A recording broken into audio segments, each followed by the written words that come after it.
আসসালামু আলাইকুম। ২৬শে ডিসেম্বর শুরু হতে যাচ্ছে বাংলাদেশ প্রিমিয়ার লিগের এবারের আসর এবং অর্থাৎ আজকে বুধবার রাত, পরশুদিন শুক্রবার দুপুর নাগাদ মুখোমুখি হতে যাচ্ছে সিলেট এবং রাজশাহী। এই ম্যাচ দিয়ে পর্দা উঠছে এবারের বিপিএলের।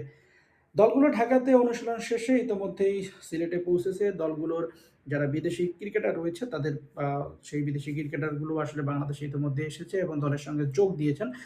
তবে দুজন ক্রিকেটার, মহা গুরুত্বপূর্ণ দুজন ক্রিকেটার যারা আসলে টুর্নামেন্টের সেরা ক্রিকেটার হওয়ার আ যোগ্যতা রয়েছে বা তাদের যে সামর্থ্য রয়েছে টুর্নামেন্টের সেরা ক্রিকেটার হওয়ার, তারা এখন পর্যন্ত কিন্তু বিপিএল এর যে দলের অনুশীলন সেখানে যোগ দেননি। একজন হচ্ছেন তাসকিন আহমেদ, আরেকজন হচ্ছেন বাংলাদেশের এই মুস্তাফিজুর রহমান। এই দুজন ক্রিকেটার এই মুহূর্তে রয়েছেন কোথায়? আপনারা নিশ্চয়ই জানেন, আপনারা যারা ক্রিকেট ফলো করছেন তারা জানেন। কমেন্টে জানাতে পারেন এবং যারা জানেন না সমস্যা নেই। এই ২ জন ক্রিকেটার এই মুহূর্তে রয়েছেন আইএল টি-20 লিগে। এখন যে ভিডিওটা বানাচ্ছি, এখন মুস্তাফিজুর রহমান এবং তাসকিন আহমেদের কিন্তু খেলা চলছে। প্রথমেই মুস্তাফিজুর রহমানের যে দল তারা বোলিং করেছে এবং মুস্তাফিজুর রহমান তার নির্ধারিত ৪ ওভারের কোঠা শেষে কিন্তু একটা উইকেটও তুলেছেন। তাসকিন আহমেদ কেমন বোলিং করবেন সেটা অপেক্ষা করতে হবে। এই দুজনের ম্যাচ কবে? তাসকিন আহমেদ খেলছেন ঢাকার হয়ে খেলবেন এবং মুস্তাফিজুর রহমান খেলবেন কিন্তু রংপুরের হয়ে এবং ঢাকার ম্যাচ রয়েছে আগামী ২৭ ডিসেম্বর অর্থাৎ শনিবার। তাহলে তাসকিন আহমেদ কি ১ম ম্যাচটা মিস করতে যাচ্ছেন? নাকি আইএল টি-20 লিগের জন্য বেশ কিছু ম্যাচ মিস করতে যাচ্ছেন? এমন একটা প্রশ্ন কিন্তু ঘুরপাক খাচ্ছে ভক্তদের মনে বা বিশেষ করে ঢাকার সমর্থকদের মনে। তবে ঢাকা ফ্র্যাঞ্চাইজিটির পক্ষ থেকে জানানো হয়েছে যে তাসকিন আহমেদ ১ম ম্যাচের আগে দলের সাথে যোগ দিবেন। অর্থাৎ যেহেতু ২৭ তারিখে ম্যাচ, যদি ১ম ম্যাচের আগেই দলের সঙ্গে যোগ দেন, ১ম ম্যাচ খেলেন তাহলে একটা দিন হয়তো অনুশীলন করবেন।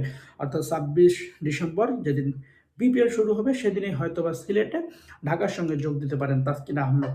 তাহলে আজকে যেহেতু এখন ২৪ তারিখ রাত চলছে, সেহেতু বলা চলে যে তাসকিন আহমেদ হয়তো আজকের যে তার আইএল টি-20 তে লিগ চলছে সেই ম্যাচটা শেষ করে আগামীকাল ২৫শে ডিসেম্বর বাংলাদেশের উদ্দেশ্যে রওনা হতে পারেন। তাহলে ২৬শে ডিসেম্বর হয়তো দলের সঙ্গে যোগ দিবেন। অপরদিকে মুস্তাফিজুর রহমানের খবর কি? মুস্তাফিজুর রহমান এই মুহূর্তে দারুণ একটা ছন্দে রয়েছেন আইএল টি-20 লিগে। ৮ ম্যাচে ১৫টা উইকেট নিয়েছেন। আজকেও ৪ ওভারে ১টা উইকেট নিয়েছেন। ইতোমধ্যে তিনি প্রথমবার খেলতে গিয়েও কিন্তু সেখানে ম্যান অফ দ্য ম্যাচ হয়েছেন। সেই মুস্তাফিজুরকে কি ছাড়তে চাইবে তার দল? মুস্তাফিজুরের ১ম ম্যাচ রয়েছে ২৯শে ডিসেম্বর। সেই ম্যাচের আগে নিশ্চিতভাবে মুস্তাফিজুরও দলের সঙ্গে যোগ দিবেন। কেননা রংপুর রাইডার্স যেভাবে দল সাজিয়েছেন, পেস বিভাগে মুস্তাফিজুর রহমান সবচাইতে বড় ভরসা।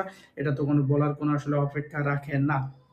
সেই হিসেবে ধরে নেওয়া যাচ্ছে যে মুস্তাফিজুর রহমানও খুব সম্ভবত, যদি কালকে না হয়, এরপরে যদি ম্যাচ থাকে এর মধ্যে, তাহলে হয়তোবা ২৭ তারিখে বাংলাদেশের উদ্দেশ্যে রওনা হতে পারেন। ২৮ তারিখ দলের সঙ্গে যোগ দিয়ে ২৯ তারিখে রংপুর রাইডার্সের ১ম ম্যাচেই আসলে তার মাঠে নামার একটা সম্ভাবনা রয়েছে।